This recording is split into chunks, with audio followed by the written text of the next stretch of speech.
When they lowered my husband into the ground, I made a decision. Some truths would stay buried with him. The pension, the beach house in Miami, the financial security he'd built like a fortress around me. I kept my mouth shut while my children circled, their voices sweet with concern, their eyes calculating my worth. A week later, my son's text arrived.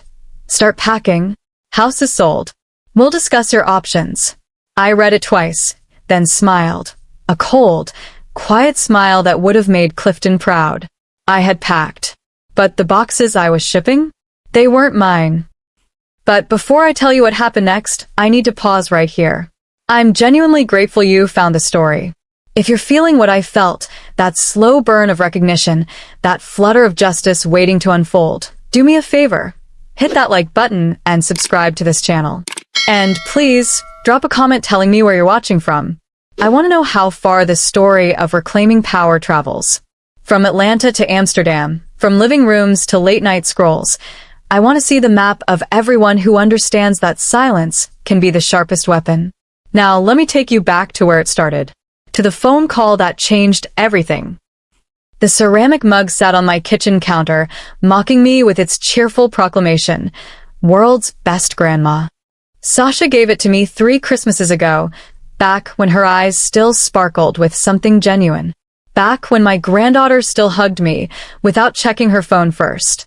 I stared at it while my son's voice drilled through the receiver, sharp and insistent, like he was negotiating a hostile takeover rather than speaking to his mother.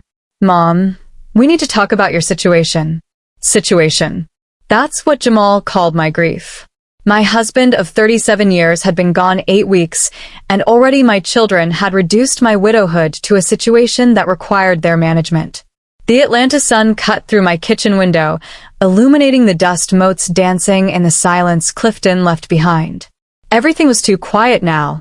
Too still. The house that once vibrated with his laughter, his terrible singing in the shower, his habit of leaving newspapers scattered across the dining table, it was a mausoleum now. And my son wanted me to abandon it. "Jamal, I'm managing just fine," I said, my voice steady despite the tremor in my chest. "Mom, be realistic." There it was, that particular tone he'd perfected in corporate America, the one that said he knew better, had always known better. "This house is way too big for one person. 5 bedrooms? That yard? The maintenance alone must be killing you financially." I gripped the phone tighter, my knuckles pale against my brown skin. "Your father took care of. Dad's gone." Jamal's interruption was surgical, precise. "And I know you're struggling. The mortgage on a place like this? Your fixed income? Mom, the numbers don't work. The numbers don't work." How fascinating that my son, my brilliant, ambitious son who'd graduated summa cum laude, couldn't do the most basic arithmetic. Or perhaps he'd simply chosen not to. "I appreciate your concern," I said carefully, each word a small act of control, "but I'm not ready to make any decisions. We're not asking you to decide alone. Chandra and we've been talking. We had a family meeting. A family meeting." I let those words hang in the air between us. Without the family matriarch. "We didn't want to stress you out." His voice shifted, honey now persuasive. "Mom, we're trying to help you. You need to downsize. Chandra has that guest room, and it would be so much easier for you. No yard work, no utility bills eating up your budget, and you'd be close to Sasha." The guest room. I'd seen it last Thanksgiving. A cramped, humid box that smelled of mildew and Chandra's scented candles. A space where my life would shrink to fit their convenience. "And what happens to this house?" I asked, though I already knew. I could hear the answer in his breathing, in the pause that stretched too long. "We sell it. Obviously." Jamal cleared his throat. "Look, I'm trying to close on an investment property in Buckhead, and Chandra's got Sasha's college fund to think about. If we sell your house, we can help you and secure everyone's future. It's practical, Mom. Dad would have wanted us to be practical." "Don't you dare speak for him," I thought. "Don't you dare use your father's memory to justify your greed."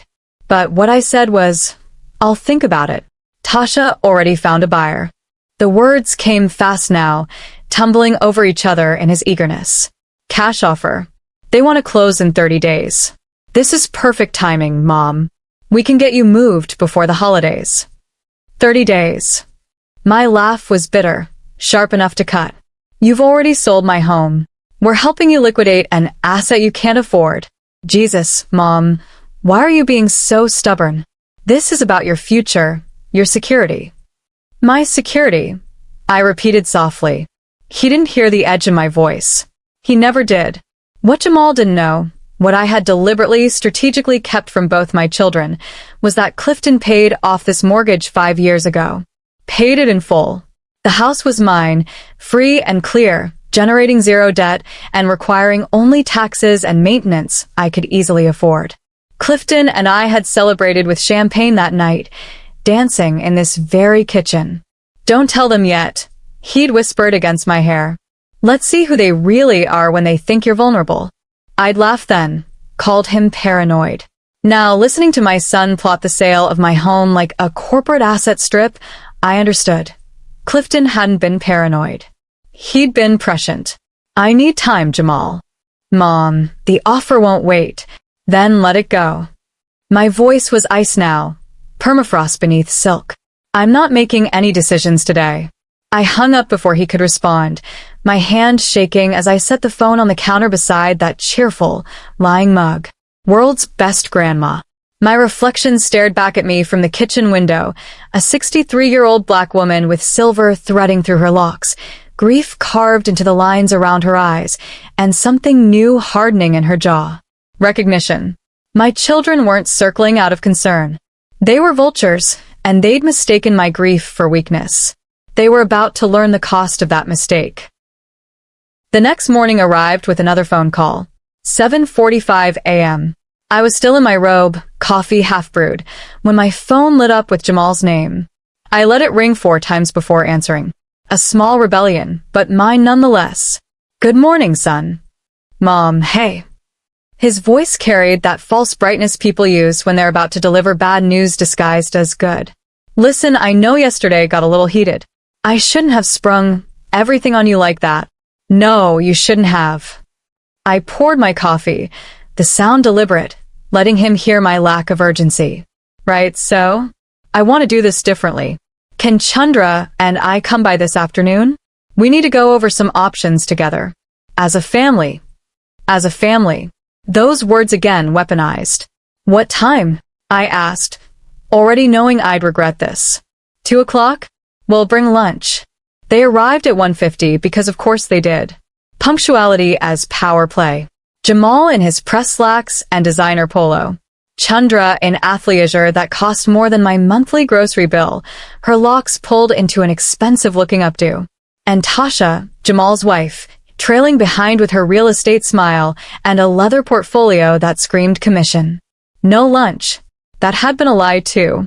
We sat in my living room, the space where Clifton and I had hosted countless Sunday dinners, game nights, celebrations. Where my children had grown up surrounded by love and laughter. Now it felt like a boardroom, and I was the only one who didn't realize a hostile takeover was underway. So, Mom. Chandra started, her voice dripping with practiced empathy. We've been doing some research about your finances, your situation here. My situation. I sipped my tea. That word keeps coming up. Jamal leaned forward, elbows on his knees. We had a strategy session. Me, Chandra, Tasha.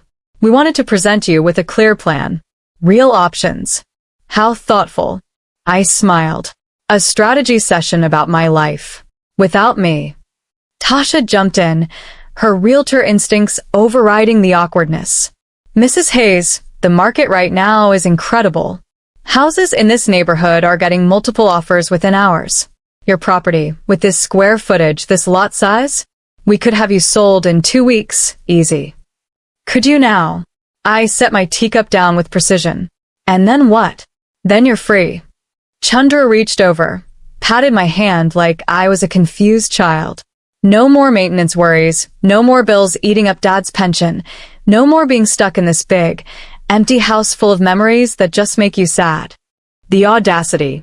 The sheer, breathtaking audacity of it. And where exactly would I go?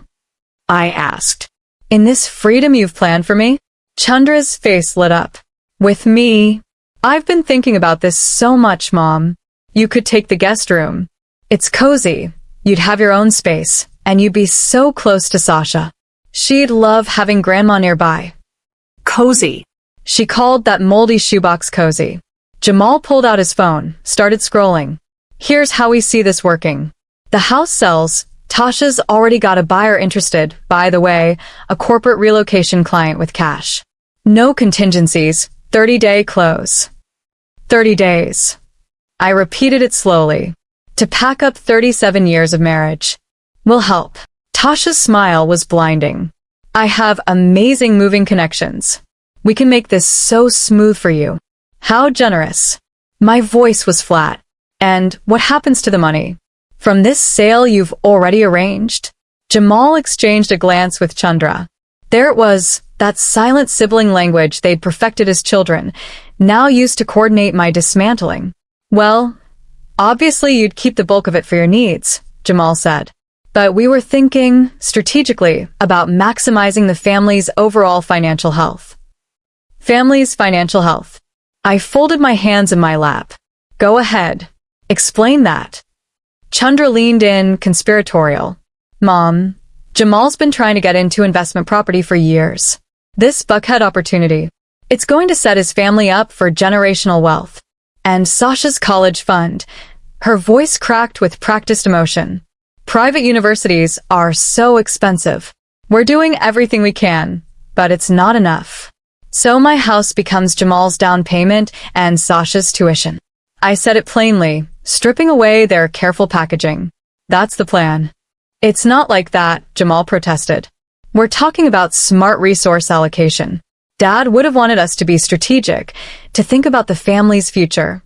Stop. The word came out harder than I'd intended. Stop invoking your father to justify this. Tasha cleared her throat.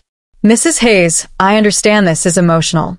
But from a purely financial perspective, you're asset-rich and cash-poor. This house is equity just sitting here. Wouldn't you rather see it working for your family?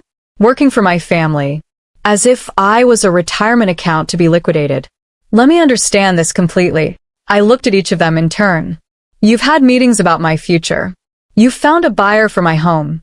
You've calculated how to divide the proceeds. You've assigned me a room in Chandra's house. All of this without a single conversation with me about what I actually want. We're having that conversation now, Jamal said. That's why we're here. No, baby. I stood up, my legs steadier than I expected. You're here to present me with a done deal and call it a choice. There's a difference. Chandra stood too, her face flushing. Mom, we're trying to help you. You can't afford this place on your own. You keep saying that. I walked to the window, looked out at the garden Clifton and I had planted together. What makes you so certain about my finances? Because we're not stupid, Jamal snapped. Dad's gone. His income's gone. You've got what, Social Security? Maybe a small pension? Mom, the math doesn't work. We're not trying to hurt you. We're trying to save you from making a mistake, from ending up house poor and struggling. The concern in his voice might have been real. But the calculation behind it was transparent. They didn't see their mother standing before them. They saw an asset, a property, a means to their own ends. They saw me as something to be managed, moved, liquidated for parts. I need you all to leave. My voice was quiet, but it carried weight. Right now. Mom, Chandra started. Now, please. I didn't raise my voice. Didn't need to. I'll consider what you've said. But this conversation is over. They filed out, Tasha still clutching her useless portfolio, Jamal's jaw tight with frustration, Chandra's eyes wet with crocodile tears. I watched through the window as they stood by their cars, heads together, no doubt strategizing their next move. Their next play in the game they didn't realize I'd already won. Because what my calculating, ambitious, financially savvy children didn't know is this. I didn't need their help. Didn't need their strategy sessions or their pity room or their plans for my money. Clifton had made certain of that. And it was time I found out exactly how certain. I walked to his study, my heart pounding with something that felt dangerously close to hope. Clifton's study still smelled like him. Old Spice and leather, coffee, and the faint smokiness of the cigars he'd sneak on the back porch when he thought I wasn't looking. I'd always known. Just like he'd always known when I ate the last piece of his favorite pecan pie and blamed it on the grandkids. 37 years of marriage teaches you the art of knowing without saying. I stood in the doorway for a long moment, my hand on the frame, remembering the last time I'd seen him here. 3 days before the heart attack. He'd been at his desk, surrounded by papers, humming something off-key. When I'd brought him tea, he'd pulled me onto his lap like we were still young, still discovering each other. "I'm taking care of everything, Viv," he'd said, kissing my temple. "No matter what happens, you're going to be just fine. Better than fine." I'd laughed it off, told him to stop being morbid, stop planning for disasters that would never come. But Clifton had never been careless. Not with money. Not with family. Not with me. The mahogany desk sat exactly as he'd left it, organized chaos that somehow made perfect sense to him. I'd avoided this room since the funeral, unable to face the vacancy of his chair, the silence where his voice should be. Now I moved toward it with purpose, driven by something I couldn't quite name. A memory. A hunch. A whisper of his voice in my ear. "Look deeper, baby. I left you everything you need." I started with the obvious places. The top drawer held pens, paper clips, a half-finished crossword puzzle. The second drawer, files neatly labeled utilities, taxes, insurance. Everything current. Everything paid. Everything exactly as Jamal and Chandra would expect to find. But Clifton had been an accountant for 40 years. A black man who'd built wealth in a world designed to prevent exactly that. He knew how to hide assets in plain sight. Knew how to protect what was his. What was ours. I ran my fingers along the underside of the desk, remembering how he used to tap his fingers there when he was thinking. The wood was smooth, polished, familiar. Until it wasn't. My fingertips caught on something. A slight ridge. A seam that shouldn't exist. I knelt down, peered underneath, and found it. A hidden compartment, barely visible, secured with a magnetic latch disguised as decorative metalwork. My hands shook as I pressed it. The panel clicked open. Inside was a leather folder. Navy blue. Embossed with our initials, C and V Hayes. I pulled it out, my heart hammering against my ribs, and sat in his chair. His chair. The leather still held the ghost of his shape. The folder was thick, heavy. I opened it. The first document was a portfolio statement from an investment firm I'd never heard of. Account balance, $847,000. My breath caught. The next page showed another account. Then another. High-yield savings. Municipal bonds. Dividend stocks. Blue-chip investments generating monthly income. Clifton had been building an empire in silence. But that wasn't the most stunning discovery. Beneath the financial statements, in a protective plastic sleeve, was a deed. Embossed. Official. The kind of document that changes lives. Property address, 2847, Ocean Drive, Miami Beach, Florida. My vision blurred. I read it again. Then a third time because my mind couldn't process what my eyes were seeing. A beach house. Oceanfront. Fully paid. Transferred to both our names 2 years ago, then automatically reverted to my sole ownership upon his death. Clifton had bought us a house in Miami, and I'd never known. A small envelope was tucked inside the deed sleeve, my name written in his distinctive handwriting. My fingers fumbled as I opened it, pulled out the single sheet of paper. The tears came before I'd read a word. My queen, if you're reading this, I'm gone, and I already know what's happening. Our children, our beautiful, ambitious, sometimes thoughtless children, are circling. They're scared, and scared people do ugly things. They'll tell you they're helping. They'll use words like practical and realistic and your best interest. They're lying, baby. To you and to themselves. I paid off the Atlanta house 5 years ago. You know this. I told you not to tell them because I needed to see who they'd become when they thought you were vulnerable. I'm sorry I was right to worry. The investment accounts will generate $4,200 monthly. More than enough. The beach house in Miami is yours. Our retirement dream. The one we talked about on our 20th anniversary. Remember? When we walked South Beach at sunset, and you said you could live there forever. I bought it 3 years ago. Fixed it up. Made sure everything was perfect. Marisol Gomez, our neighbor there, has the keys. She's been waiting for you. Her number is in the back of this folder. Here's what I need you to understand, Vivian. You don't owe them your freedom. You don't owe them your peace. You don't owe them anything you're not willing to give. They will try to take your peace. They'll make you feel guilty, selfish, unreasonable. They'll use love as a weapon and family as a cage. Don't let them. Go where the water meets the sky. Go find the version of yourself that doesn't serve everyone else first. Go live for the sound of your own laugh, not their approval. I've left you an independence fund, $50,000 in the checking account linked to this folder. Use it for anything you want. Moving expenses. A new car. That trip to Ghana you've been dreaming about. Hell, use it to buy yourself peace of mind. You are not a burden, my love. You are not a problem to be solved. You are a queen who's spent enough years building kingdoms for other people. Go build your own. Forever yours, Clifton. I pressed the letter to my chest and wept. Not from grief this time, but from recognition. From gratitude. From the overwhelming relief of being seen, truly seen, by someone who loved me enough to protect me even in death. Clifton had known. Had anticipated. Had prepared. He'd left me weapons they didn't know I possessed. I wiped my eyes and pulled out the additional documents. Bank statements showing the Independence Fund, exactly as he'd promised. Contact information for Marisol Gomez, including a note in Spanish I'd need translated, but could guess the meaning of, take care of her. She's precious. And beneath it all, a smaller envelope marked, for Aisha Cole, ESQ. Open immediately. Our estate attorney. I checked my watch. 3:15 p.m. Her office would still be open. I gathered the entire folder, every document, every secret Clifton had carefully assembled.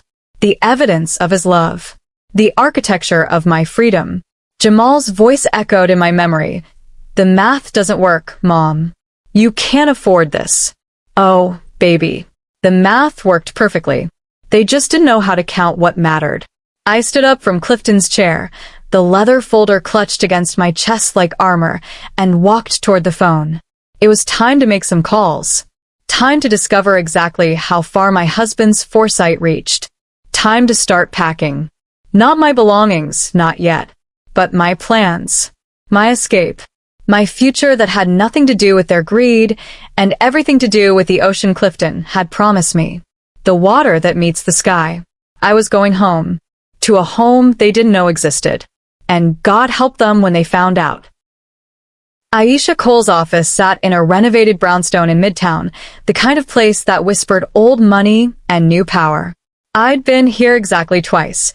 Once to sign our wills. Once for the initial estate reading after Clifton's funeral. Both times in a fog of grief, barely processing the legal language that floated past me like smoke. Today, I walked in clear-headed, focused, armed with Clifton's leather folder and questions that demanded answers. Aisha's receptionist, a young black woman with box braids and knowing eyes, smiled when she saw me. Mrs. Hayes. She's expecting you. Go right in. The door opened before I could knock. Aisha Cole was 50-something, with silver-streaked locks, reading glasses on a chain, and the kind of presence that made opposing counsel nervous. She'd been Clifton's attorney for 15 years, handling everything from our estate planning to the property acquisitions I apparently knew nothing about. Vivian. She embraced me, genuine warmth in her grip. Sit down. I've been waiting for this call. You've been waiting? I settled into the chair across from her massive desk, the leather folder in my lap. Clifton told me you'd come. Eventually. Aisha poured 2 glasses of water from a crystal pitcher, slid one toward me. He said you'd need time to grieve before you'd think to look deeper. He gave it 3 months. You beat his timeline. He knew. The words came out flat. He knew what they'd do. He suspected. Aisha opened a file cabinet, extracted a folder that matched mine, and he prepared accordingly. Show me what you found. I laid out the documents, the investment statements, the Miami property deed, his letter. Aisha studied each one, nodding, occasionally making small sounds of confirmation. Everything's in order, she said finally. Exactly as we structured it. I leaned forward. Aisha, what exactly did my husband set up? She removed her glasses, met my eyes with the directness of someone about to deliver hard truths wrapped in legal protection. Vivian, Clifton came to me 2 years ago with very specific instructions. He wanted to ensure that if anything happened to him, you would be completely, utterly, financially independent, not dependent on your children's goodwill or anyone else's charity. He never said anything. My throat tightened. Never mentioned Miami, the investments. He wanted it to be a surprise. For your retirement. Aisha pulled out another document. But about 6 months ago, things changed. He came back to me with amendments. Said he'd been watching Jamal and Chandra, seeing patterns that worried him. The way they talked about money. The way they calculated everything, including family. I thought about the strategy sessions. The 30-day timeline. The guest room offered like charity. So, he protected me. My voice was barely audible. He fortified you. Aisha slid a bound document across the desk. This is your revocable living trust. Clifton established it 3 years ago. Every asset, the house, the investments, the Miami property, everything, is held in this trust. You are the sole trustee with complete, absolute, non-negotiable control over all assets during your lifetime. And Jamal and Chandra are beneficiaries only upon your death. Aisha's tone was precise, clinical. They received their inheritance already. The life insurance payout. $50,000 each. That was Clifton's gift to them. The rest? It's yours to do with as you please. Spend it, invest it, donate it, light it on fire. Your choice. The relief hit me like a wave. They had no claim, no leverage, no legal right to a single brick of my house or dollar of my money. There's more. Aisha opened another envelope, this one sealed with red wax. Clifton left this with me 1 month before he died. Instructions to give it to you only after you'd found the Miami documents. He was very specific about the timing. My hands shook as I broke the seal. Another letter. More of his handwriting. More of his voice reaching across death to guide me. Vivian, if Aisha is handing you this, then you've discovered what I built for us. For you. And you're probably sitting in her office wondering why I kept so many secrets. Because I needed you to be ready, baby. Ready to see our children clearly. They will circle like vultures. They already are, aren't they? Jamal with his investment schemes. Chandra with her manufactured crises. Both of them looking at you and seeing dollar signs instead of the woman who sacrificed everything to raise them right. I don't hate them. I'm disappointed, but I don't hate them. They're products of a world that taught them to value wealth over wisdom, assets over authenticity. Maybe we failed them somehow. Or maybe this is just who they chose to become. Either way, you don't owe them your suffering. Aisha will confirm what I've structured. The trust is ironclad. They can't touch it, can't contest it, can't manipulate it. You are protected by every legal mechanism I could construct. The $50,000 Independence Fund is in the checking account, separate from the trust, separate from everything else. Use it for whatever you need to start fresh. Moving costs. New furniture. A plane ticket to anywhere. Here's what I need you to hear, my love. You've spent 40 years being what everyone else needed. The dutiful daughter. The perfect wife. The sacrificial mother. The generous grandmother. Now be selfish. Be gloriously, unapologetically selfish. Live only for the sound of your own laugh. Not their approval. Not their comfort. Not their inheritance. Go to Miami. Feel the sand between your toes. Watch the sunrise over the Atlantic. Find out who Vivian Hayes is when nobody's keeping score. And if they come calling, when they come calling, remember this. You don't owe anyone an explanation for choosing yourself. I love you. I've always loved you. Even death can't change that. Go be free, my queen. Clifton. I couldn't speak. Could barely breathe. Aisha handed me tissues I didn't realize I needed. He loved you very much, she said quietly. And he was very clear about protecting you from people who would confuse your kindness for weakness. Even our own children. The words tasted bitter. Especially them. Aisha's expression was gentle but firm. Vivian, I've been practicing estate law for 28 years. I've seen families destroy each other over far less than what you're facing. Clifton knew the warning signs. He acted accordingly. What do I do now? I looked at the documents spread across the desk, my freedom spelled out in legal terminology and notarized signatures. Whatever you want. Aisha smiled. That's the beauty of what Clifton built. You have options. Real options. Not the manufactured choices Jamal and Chandra are trying to force on you. I thought about the guest room, the strategy sessions, the 30-day deadline. Then I thought about Miami, Ocean Drive, sunrise over the Atlantic, a life where nobody was calculating my worth or planning my obsolescence. I want to go. The decision crystallized as I spoke it. To Miami. I want to leave before they realize what's happening. Then go. Aisha gathered the documents, slipped them back into the folder. Everything's in order. The Miami house is furnished, utilities are current, property taxes are paid through next year. Marisol Gomez has been maintaining it. She knows you're coming. Clifton made sure of that. How soon can I access the Independence Fund? It's already accessible. Aisha wrote down account information. Debit cards being overnight to you. Should arrive tomorrow. In the meantime, I can advance you cash if you need it. Tomorrow. I could start moving tomorrow. What do I tell them? The question escaped before I could stop it. Aisha's smile was sharp, knowing. Nothing, honey. You tell them absolutely nothing. Let them figure it out on their own. I stood up, the folders clutched against my chest like armor. Like Clifton's final gift. His last act of protection. Thank you, Aisha. Don't thank me. She walked me to the door. Thank that brilliant man who loved you enough to see the future and prepare for it. Now go live the life he wanted for you. I walked out into the Atlanta afternoon. The sun warm on my face, my steps lighter than they'd been in months. The chains were breaking. One revelation at a time. The moving company arrived at 8 a.m. sharp. 2 men, professional and efficient, with a truck large enough to swallow entire lives. We need 2 shipping containers, I told the foreman. A stocky man named Marcus who'd given me a curious look when I'd called. Large ones. Everything needs to be packed carefully, inventoried, and delivered to 2 separate addresses. Yes, ma'am. He pulled out his tablet. We can do that. Where are we shipping to? I gave him Jamal's address in Buckhead. Then Chandra's address across town. Marcus's eyebrow quirked. And what are we packing for you, Mrs. Hayes? Not for me. I smiled. For my children.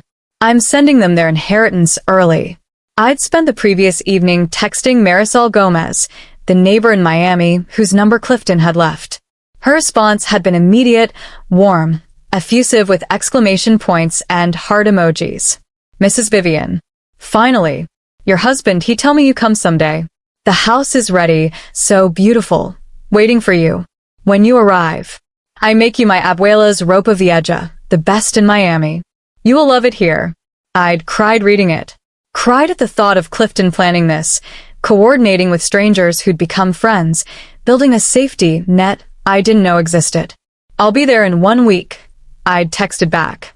Thank you for everything. Now, watching the movers set up in my living room, I felt the cold clarity of purpose settle over me like armor. Let's start in the attic, I said. The attic was a time capsule of guilt. Boxes labeled in my handwriting, Jamal's trophies, Chandra's art projects, kids' yearbooks, baby clothes. I'd saved everything. Every report card, every participation ribbon, every craft project made with popsicle sticks and desperate hope for approval. I'd preserve their childhoods like museum exhibits, thinking one day they'd want these memories. Now I understood. They didn't want memories. They wanted assets. This box goes to Jamal Hayes. I pointed. That one to Chandra Hayes. Actually, all of these split them between both addresses. Marcus and his partner, a younger man named Deshawn, started hauling boxes down. I followed them through the house, mentally cataloging 30 years of motherhood. Jamal's high school Letterman jacket, the one he'd insisted I keep because it doesn't fit anymore, but don't throw it away. Going to Jamal. Chandra's prom dress, still in the garment bag, the one she'd made me promise to save for Sasha. Going to Chandra. The dining room set they'd both claimed to love, the one Jamal said reminded him of Sunday dinners, the one Chandra had photographed for her Instagram with captions about family legacy. I'd heard them argue about it last Thanksgiving, each insisting they'd take it when I eventually downsized. This whole set. I ran my hand over the mahogany table Clifton and I had bought at an estate sale 25 years ago. Wrap it carefully. Split it between both addresses. Jamal gets the table. Chandra gets the chairs. Deshawn paused. Ma'am, you sure? That's gonna be. I'm certain. My voice was steel. They wanted it. Now they'll have it. In Jamal's old bedroom, I found the bookshelf he'd built in high school shop class. He'd been so proud of it, made Clifton help him carry it home, insisted it stay in his room forever. To Jamal. I marked it with masking tape. In Chandra's room, her old vanity. The one she'd begged for at 16, the one I'd found at a flea market and Clifton had refinished. She'd sworn she'd take it to college, then to her first apartment, then someday when I have space. To Chandra. Another piece of masking tape. I moved through the house like a surgeon, excising every piece of their history they'd tried to weaponize into nostalgia. Every item they claimed to cherish, while simultaneously calculating its resale value. The living room entertainment center. Jamal's. The guest bedroom furniture. Chandra's. The collection of photo albums I'd meticulously maintained. Split between them. Mrs. Hayes, Marcus said carefully, this is a lot of furniture. Storage costs alone. I'm not storing it. I pulled out the checkbook connected to the Independence Fund. I'm shipping it. Delivering it. They're going to receive every single item they ever claimed to want from this house. Understanding dawned on Marcus's face. Got it. We'll make it happen. By noon, the house was transforming. Not emptying, I wasn't taking much with me but shedding. Like a snake leaving behind old skin that no longer fit. I kept the bedroom set Clifton and I had shared. My clothes. My books. My grandmother's china. The photographs of us. Just us, before children complicated everything. Everything else? Every trophy, every childhood memento, every piece of furniture they'd mentally claimed while telling me to downsize. Going back to them. I found Jamal's old basketball jersey framed on the basement wall. He'd asked me to hang it there, said it made him feel proud to see it when he visited. He'd visited twice in 3 years. To Jamal. I took it down, wrapped it carefully. In the garage, I discovered Chandra's old bicycle, the one she'd learned to ride on, the one she'd posted throwback photos of on social media with captions about simpler times and childhood magic. To Chandra. It went into her container. Deshawn approached me around 3 p.m., sweating despite the October chill. Mrs. Hayes, we've got both containers about 70% full. You sure you want to keep going? Keep going. I handed him a bottle of water. I want them to receive everything. Every single thing they ever claimed mattered to them. By 6 p.m., both containers were packed, inventoried, sealed. Marcus presented me with the bill. I looked at the total, $8,700 for 2 cross-country shipping containers, full service, with guaranteed delivery dates. I wrote the check without hesitation. The Independence Fund could absorb it. Clifton would have approved. When will they receive them? I asked. 5 to 7 business days. We'll call ahead to arrange delivery. Don't call. I wrote out delivery instructions. Just deliver. Morning delivery, if possible. Marcus grinned. I'm starting to get the picture, Mrs. Hayes. Good. I smiled back. Send me the tracking information. I want to know exactly when everything arrives. After they left, I walked through my house. It felt lighter. Cleaner. The absence of their claims had created space I didn't know I needed. My phone buzzed. A text from Jamal. Mom, we need to talk. Tasha's buyer is ready to make an official offer. Can you meet tomorrow? I looked at the empty spaces where their memories had been stored. At the rooms now free of their future expectations. Tomorrow, I'd be booking a flight. Arranging for my own small moving truck for the things I was keeping. Calling utilities in Miami to confirm everything was active. Tomorrow, I'd start the next chapter. Tonight, I typed back. I'll let you know. Busy right now. Busy dismantling the shrine I'd built to their childhoods. Busy reclaiming my life.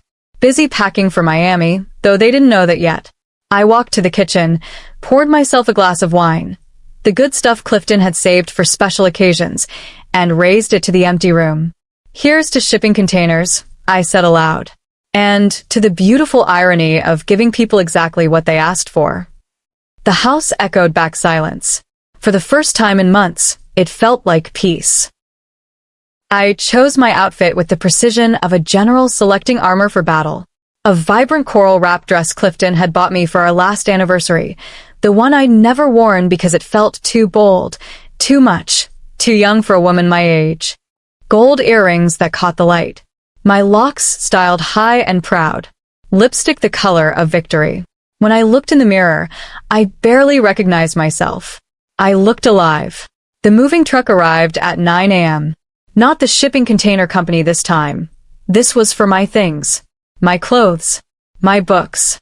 The bedroom set. My grandmother's china. Everything going to Miami that actually mattered. I was directing the movers, a different crew, a smaller operation, when Jamal's Mercedes pulled into the driveway. He sat there for a moment, engine idling, staring at the truck with visible confusion. Then he emerged, leather portfolio under his arm, expensive suit sharp enough to cut, and an expression that started as puzzlement and rapidly shifted to alarm. Mom? What's going on? He strode toward me, eyes darting between the movers and the half-empty living room visible through the open front door. What is this? Good morning, Jamal. I smiled, calm and radiant. You're early. We weren't supposed to meet until 11. I wanted to catch you before you got busy. His voice was tight. Tasha's buyer is ready to close. I brought the paperwork. He hefted the portfolio. But what? Why is there a moving truck here? Because I'm moving. I turned back to the movers. The bedroom set goes in carefully. It's fragile. Jamal's face went slack. You're actually downsizing? To Chandra's place. No, baby. I faced him fully. Somewhere much better. His relief was palpable. Okay, good. Assisted living, then? There are some excellent facilities. Miami Beach. I let the words land like stones in still water. I'm moving to my beach house in Miami Beach. The silence stretched, expanded, filled with the sound of his world recalibrating. You're what? His voice was barely audible. My beach house. Ocean Drive. Oceanfront property. Fully paid. Your father bought it 3 years ago as a retirement surprise. I watched comprehension dawn slowly, painfully, across his features. Beautiful place. You'd love it. Shame you'll never see it. That's not possible. Jamal's hands clenched around the portfolio. Dad didn't have that kind of money. We saw the estate. You saw what you were entitled to see. The life insurance payout. $50,000 each. That was your inheritance, Jamal. The rest belongs to me. There is no rest. His voice rose. We did the math. Your pension, Social Security, it barely covers this house. This paid-off house. I tilted my head. The one your father cleared of debt 5 years ago? That house. His face went ashen. You said. I said nothing. My voice was silk over steel. You assumed. You calculated. You strategized. I simply didn't correct your very confident assumptions about my financial situation. You lied to us. The words exploded out of him. You played us. I didn't lie. I stepped closer, my heels clicking on the driveway. I simply stopped correcting your assumptions. There's a difference, baby. A big one. Chandra's car screeched into the driveway behind Jamal's. She emerged like a hurricane, yoga pants and fury, phone already in her hand. What the hell is happening? She looked at Jamal, then at me, then at the moving truck. Jamal said you're moving? Without telling us. I'm telling you now. I gestured to the house. I'm moving to Miami. Leaving Atlanta. Starting fresh. To where? To what? Chandra's voice cracked. Mom, you can't afford. I can afford plenty. I pulled out my phone, opened the banking app, turned the screen to face them both. $4,200 monthly from your father's pension and investment income. Plus the house, this house, which is paid off and worth approximately $700,000. Plus the Miami property. Plus the investment portfolios. Should I continue? Jamal grabbed for my phone. I pulled it back smoothly. How much? His voice was strangled. How much total? Enough. I smiled. More than enough. Certainly enough that I don't need to sell my home to fund your real estate ambitions or Chandra's manufactured crises. Manufactured? Chandra's face flushed. I'm struggling. Sasha's college fund is fully funded. I pulled up my banking history, showed her 2 years of monthly transfers. $500 a month for 24 months. $12,000 I've quietly deposited into Sasha's 529 plan while you cried poverty and demanded I sacrifice my home. Chandra's mouth opened. Closed. Nothing came out. You've been paying. Jamal's brain was catching up. This whole time you've been supporting my granddaughter's education? Yes, indeed. I put my phone away, while her mother played the struggling single-parent card to justify liquidating my assets. That's not fair. Chandra found her voice. I didn't know. You didn't ask. My voice cut through her protest. Neither of you asked about my actual financial situation. You assumed, calculated, and conspired. You held strategy sessions about my life without including me. You found buyers for my house without my consent. You assigned me a room in Chandra's house like I was a problem to be shelved. We were trying to help. Jamal's desperation was showing. You thought I was a resource to be exploited. The words came out cold, final. An asset to liquidate. A means to your respective ends. I pulled out my phone again, dialed Chandra's number, put it on speaker before she could object. It rang once. Chandra's phone buzzed in her hand. She stared at it, confused. Answer it, I said. She did, her voice small. Mom, I want you to hear this clearly, baby. I looked at both of them. I've been paying for Sasha's education for 2 years. That narrative you've been selling, the struggling mother, the impossible college costs, the desperate need for my house money. It was manipulation. Pure manipulation. I didn't lie about the costs. Chandra's voice broke. No, you just conveniently forgot to mention the $12,000 appearing in that account every year. The money that made your crisis considerably less critical. Jamal's face was red. So, what, you're just leaving? Running away to Florida because you're mad at us. I'm not mad, Jamal. I meant it. The anger had burned clean, left only clarity. I'm disappointed. I'm hurt. But mostly, I'm done. Done with what? Chandra's tears were starting. Done being valued for what I can provide instead of who I am. I gestured to the movers, who were loading the last of my boxes. I'm leaving to find a life where I'm missed for my company, not mourned for my money. Where people want me present, not profitable. That's not fair. Jamal's voice cracked. We love you. Do you? I met his eyes. Or, do you love the idea of me? The convenient mother who'll sacrifice everything so you can build your empires on her bones. The silence was devastating. I thought so. I picked up my purse, my keys. Your childhood belongings are being shipped to you as we speak. Everything you ever claimed to cherish. Every trophy, every photo album, every piece of furniture you said reminded you of family. It's yours now. All of it. What? Chandra looked panicked. Mom, where are you going? I already told you. Miami Beach. I walked toward my car, the one I was driving to my new life, where the water meets the sky. Where your father wanted me to find peace. You can't just leave. Jamal blocked my path. We're your family, then act like it. I stepped around him. When you're ready to see me as your mother instead of your inheritance, you have my number. Until then, I'm going to be very busy living the life your father built for me. I got in my car, started the engine. Through the windshield, I watched them standing in the driveway. My children, my beautiful, broken, greedy children, finally understanding that the game they'd been playing had rules they never learned. I put the car in reverse.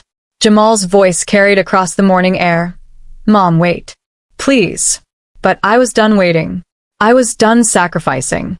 I was done being anything other than exactly what Clifton had promised I could be. Free. The flight from Atlanta to Miami was 2 hours and 17 minutes of profound, crystalline silence. I'd bought a first-class ticket, something I'd never done in my life. Clifton and I had always flown economy, saved our money for practical things, for the children's futures, for rainy days that never seemed to come. Now I understood. The rainy day was now, and I was flying above the storm. The seat was leather, wide, comfortable. The flight attendant brought me champagne without my asking. I sipped it slowly, watching Atlanta shrink beneath me, the city where I'd raised children and buried a husband becoming smaller with each passing moment. I felt nothing. No guilt. No regret. Just the strange, weightless sensation of chains breaking. The woman beside me, silver-haired, elegant, expensive jewelry, smiled sympathetically.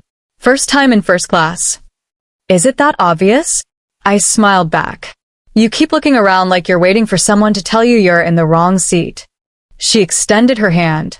I'm Patricia. Vivian. We shook. And you're right.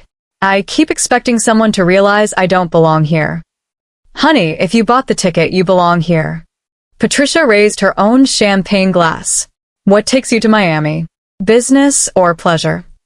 Escape. The word came out before I could filter it. Patricia's laugh was knowing, warm. The best kind of travel. Running towards something or away from something. Both, I think. I looked out the window at the clouds below, endless and white. My husband died 2 months ago. Left me a house in Miami I didn't know existed. My children wanted me to sell everything and move into a spare room. So I'm choosing the ocean instead. Good for you. Patricia's eyes were fierce. I did the same thing 15 years ago. Husband died, kids circled like sharks, tried to convince me I needed help managing things. Turns out I managed just fine without their help or their opinions. Where did you go? Everywhere. She gestured broadly. Paris. Tokyo. Buenos Aires. Spent 5 years just traveling. Came back when I felt like it, not when they demanded it. Do you regret it? I needed to know. Not for a single second. Patricia leaned closer, conspiratorial. Here's what I learned. The people who love you will wait. The people who love your money will pressure you. Learn the difference, and your life becomes remarkably simple. We talked for the rest of the flight. She gave me restaurant recommendations, told me about a salsa dancing class on Lincoln Road, warned me about the tourist traps on Ocean Drive. When we landed, she hugged me at baggage claim. Welcome to your new life, Vivian. Don't let anyone convince you to go back to the old one. I promised I wouldn't. The Miami airport was chaos. Tourists in shorts and sunburns, families arguing over luggage, the humid heat hitting me like a wall when I stepped outside.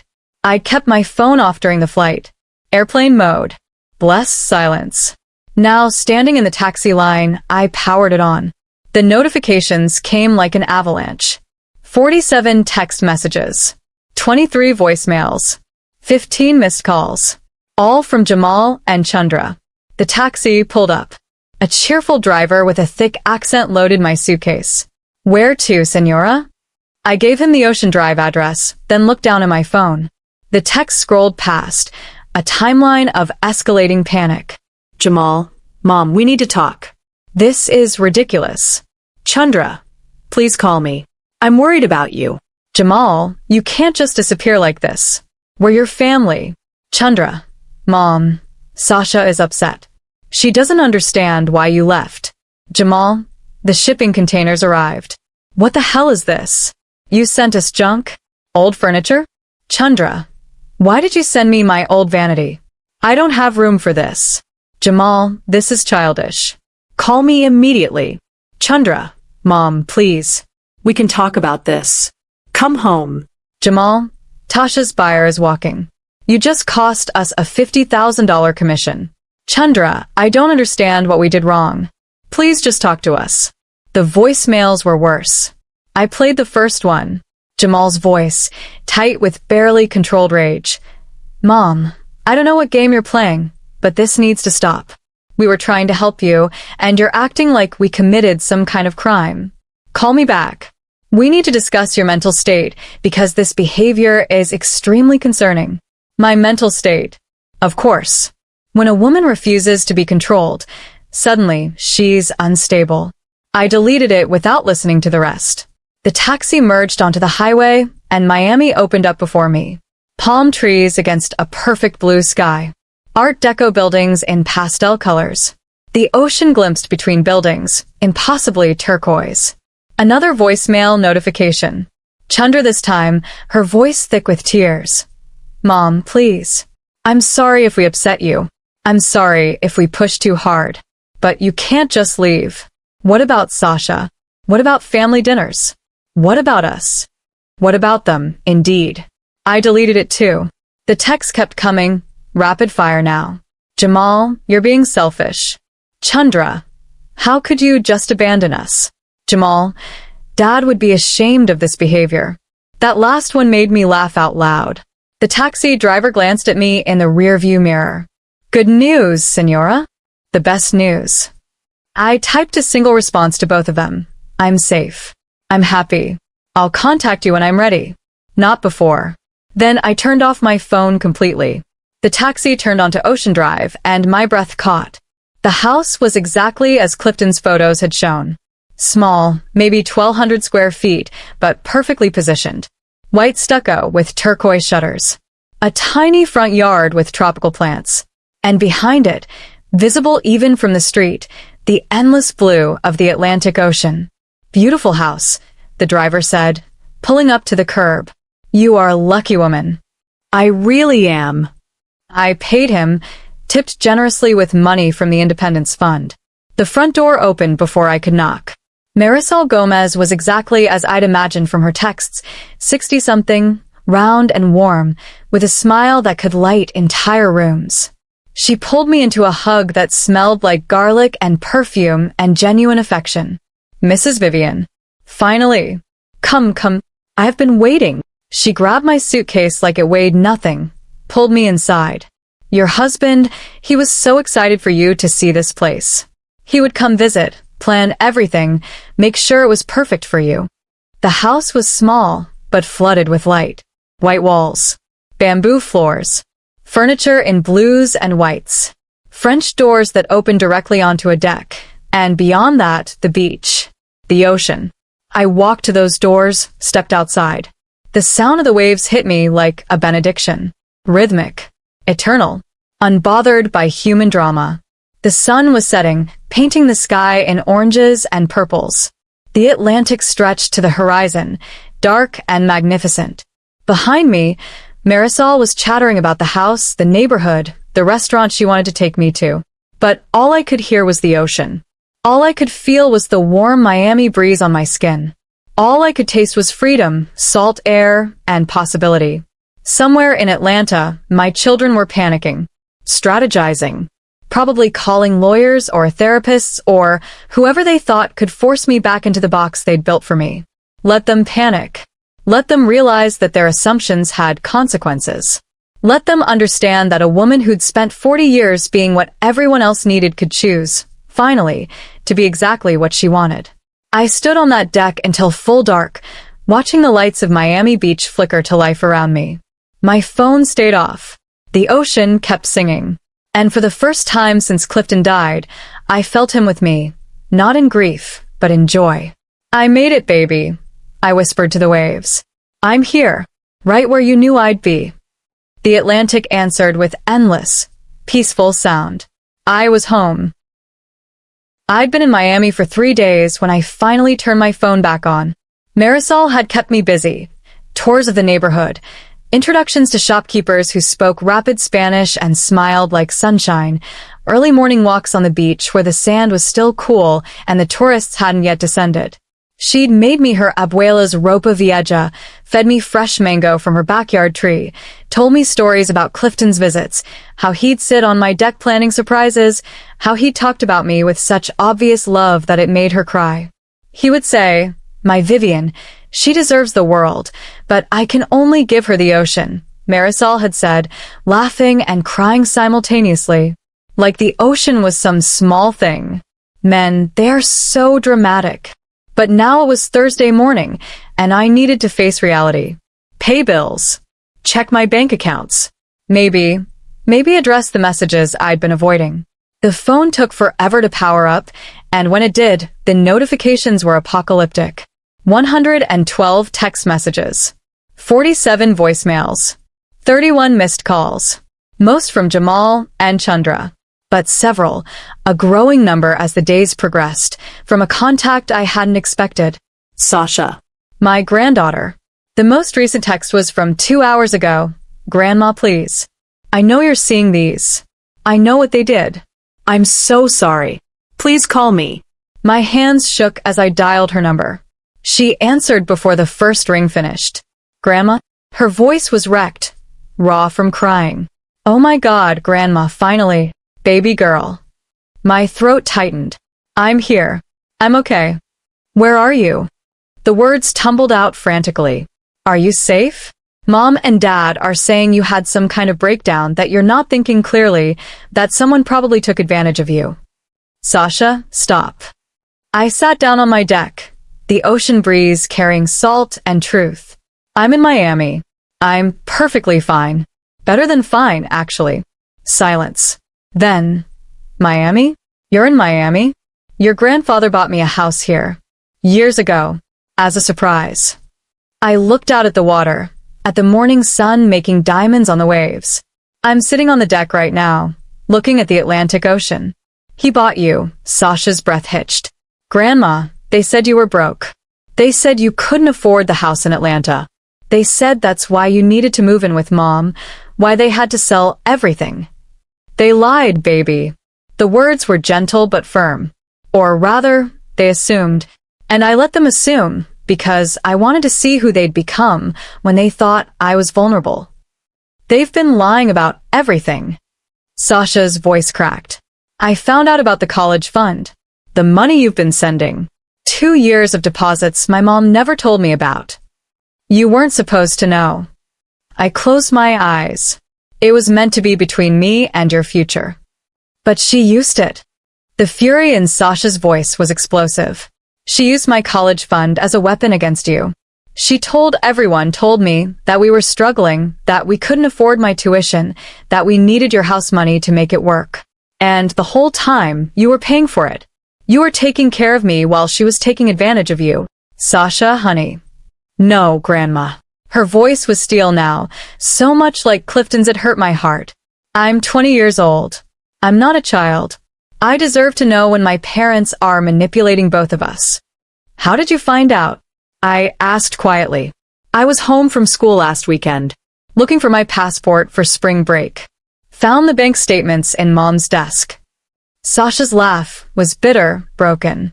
$12,000. From you. Over 2 years. And she never said a word.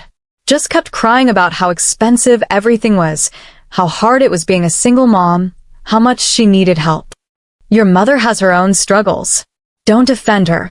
The anguish in Sasha's voice shattered something in my chest. "Please, Grandma, don't make excuses for them. They tried to take your house. They tried to put you in that awful guest room. They used me, used my education, to guilt you into giving up everything Grandpa left you." I couldn't argue. Every word was true. "I confronted her," Sasha continued. "Showed her the statements. Asked her how she could do this to you. You know what she said?" "What, baby?" "That it was complicated. That you didn't understand the full financial picture. That they were trying to protect you from making bad decisions." Sasha's voice dropped to a whisper. Then Dad showed up. Started talking about your mental state and how grief makes people irrational. Like you're some confused old lady who needs them to manage your life. The casual cruelty of it hit me fresh. My own children pathologizing my autonomy. Then I called Dad's office, Sasha said. Asked Tasha directly about the house sale. She got weird. Started backtracking. Finally admitted they'd already picked out the investment property in Buckhead. That they were counting on your house money for the down payment. Sasha, I'm sorry you had to. I'm not sorry. Her voice was fierce now. I'm furious. But I'm not sorry I know the truth. Grandpa would have wanted me to know, wouldn't he? Yes, baby. Tears were streaming down my face. He would have. He was always the honest one. Sasha's voice softened with memory. He never sugarcoated things. Never pretended. I miss him so much, Grandma. Me too, sweetheart. Every day. I'm coming to Miami. The declaration was sudden, absolute. What about school? Spring break starts tomorrow. I was supposed to go to Turks and Caicos with friends. All-inclusive resort, Instagram opportunities, the whole shallow thing. Sasha's determination was palpable through the phone. I'm canceling it. I'm coming to see you instead. Sasha, you don't have to. Yes, I do. Her voice cracked again. Grandma, you're the only person in this family who's ever treated me like I matter more than what I can provide. More than photo ops for Mom's social media. More than bragging rights for Dad's office. That's not true. It is true. Sasha was crying now, really crying. You've been paying for my education without needing credit. Without posting about it. Without making me feel guilty or indebted. You just loved me. Quietly. Generously. The way Grandpa loved you. Oh, baby girl. I was sobbing now too. I want to see the house. The one Grandpa bought for you. I want to see where you are. I want to make sure you're really okay. Sasha took a shaky breath.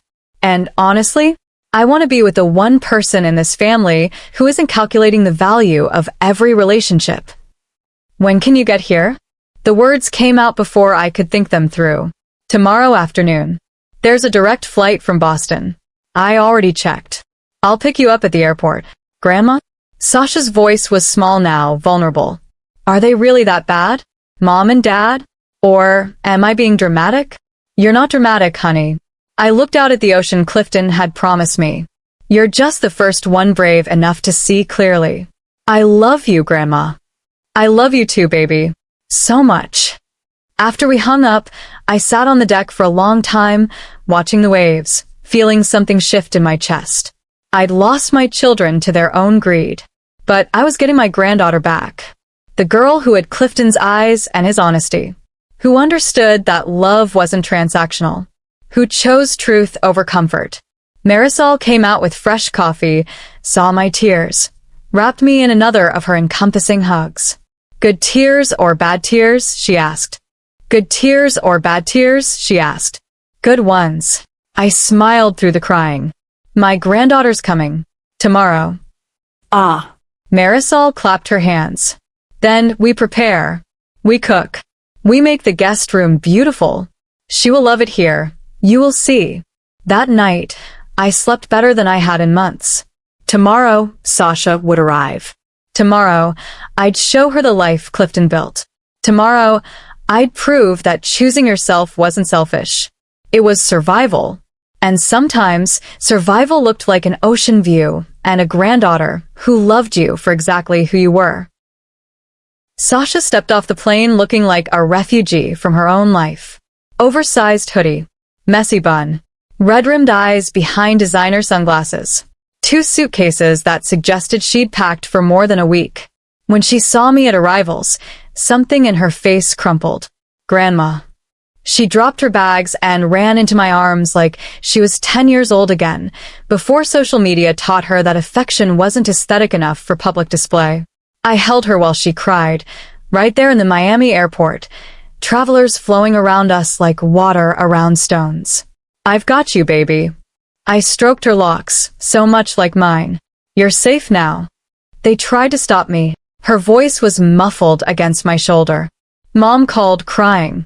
Dad threatened to stop paying my tuition. They said I was abandoning the family in crisis. What crisis? I pulled back, looked at her face.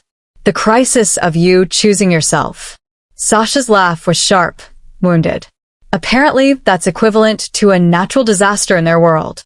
We drove to Ocean Drive with the windows down, salt air whipping through the car. Sasha was quiet, staring at the palm trees, the Art Deco buildings, the endless blue of sky and ocean. Grandpa chose this? She finally asked. For both of us. I turned onto my street. He said I deserved to live where the water meets the sky. He always knew exactly what people needed. Sasha's voice was thick with grief and love. Even after he's gone, he's still taking better care of you than his own children. The house appeared, white and turquoise against the ocean backdrop. Sasha's breath caught. It's perfect. She was crying again. It's so perfectly him. Marisol was waiting on the front porch, and within 5 minutes, she'd swept Sasha into the same maternal whirlwind she'd used on me. Food appeared, empanadas, fresh fruit, café con leche. The guest room was revealed, already prepared with fresh flowers and extra towels. Marisol's daughter, Elena, stopped by with homemade flan. Her grandson, Miguel, offered to show Sasha the best beaches. I watched my granddaughter bloom in the warmth of genuine affection, the kind that asked for nothing in return. That night, we sat on the deck. 3 generations of women, Marisol, me, Sasha, watching the sunset paint the ocean in impossible colors. I'm not going back, Sasha said suddenly. Not to Boston. Not yet. I turned to her, careful. What do you mean, baby? I mean I'm taking a leave of absence. Semester off. Maybe longer. She met my eyes, defiant and determined. There's a university here. Florida International. I can transfer eventually if I want. Or maybe I'll do something completely different. Sasha, your education will still be there. She gripped my hand. Grandma, I've been going through the motions for 2 years. Studying business because Dad said it was practical. Joining clubs because Mom could post about them. Living a life that looked good on paper but felt empty everywhere else. What do you want? I asked quietly. I want to figure that out. Sasha looked at the ocean, the dying light catching in her eyes. Away from their expectations. Away from their plans. I want to know who I am when nobody's keeping score.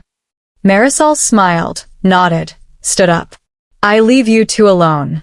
But Sasha, tomorrow I introduce you to my friend Rosa. She has art gallery on Lincoln Road. She is always looking for help. You are interested. Really? Sasha lit up for the first time since arriving. You like artsy?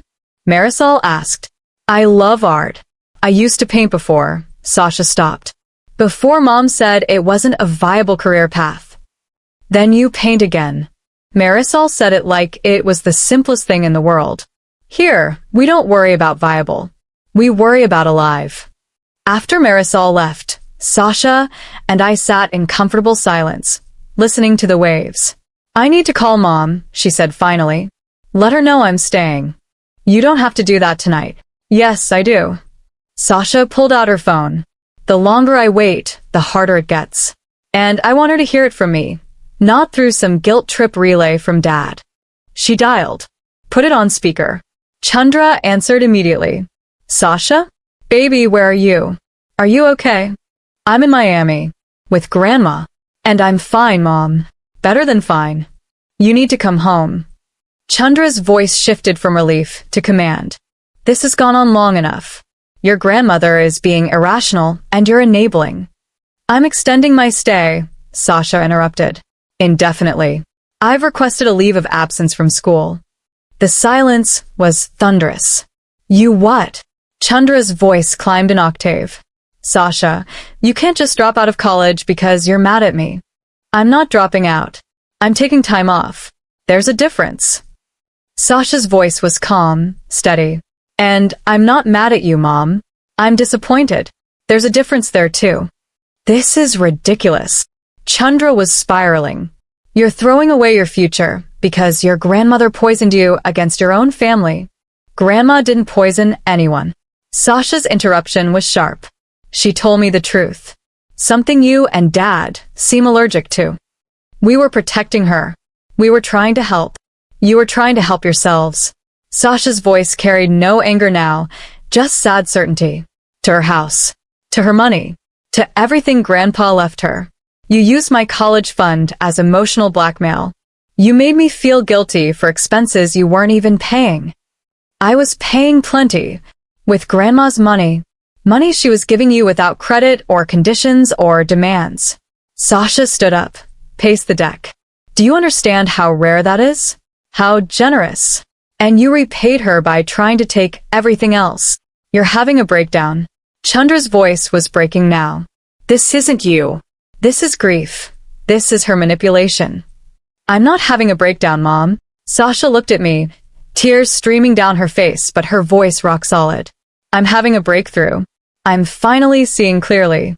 And what I see is that Grandma is the only person in our family who's ever treated me like I matter more than what I can provide. That's not true. Chandra was sobbing now. It is true. Sasha's voice was gentle but firm.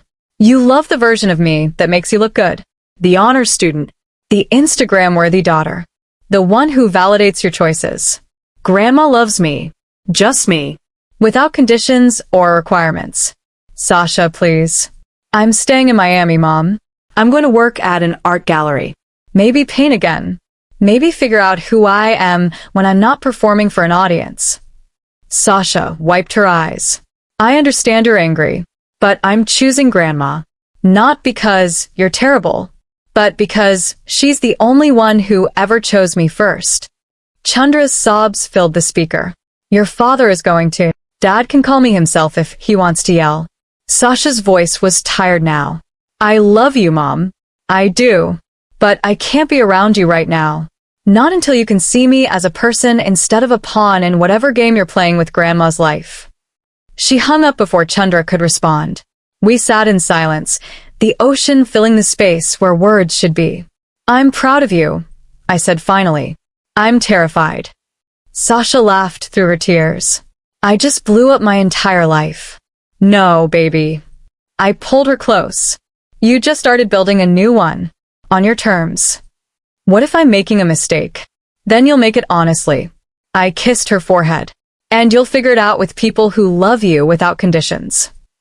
We stayed on that deck until midnight, talking and crying and planning. Sasha told me about her art, her dreams, the parts of herself she'd buried to meet expectations. I told her about Clifton, about the life he'd built in secret, about choosing peace over obligation. Marisol came back around 11 with leftover pastelitos and stories about her own family drama, making us laugh until our sides hurt. And slowly, sitting there with the ocean singing its eternal song, I realized something profound.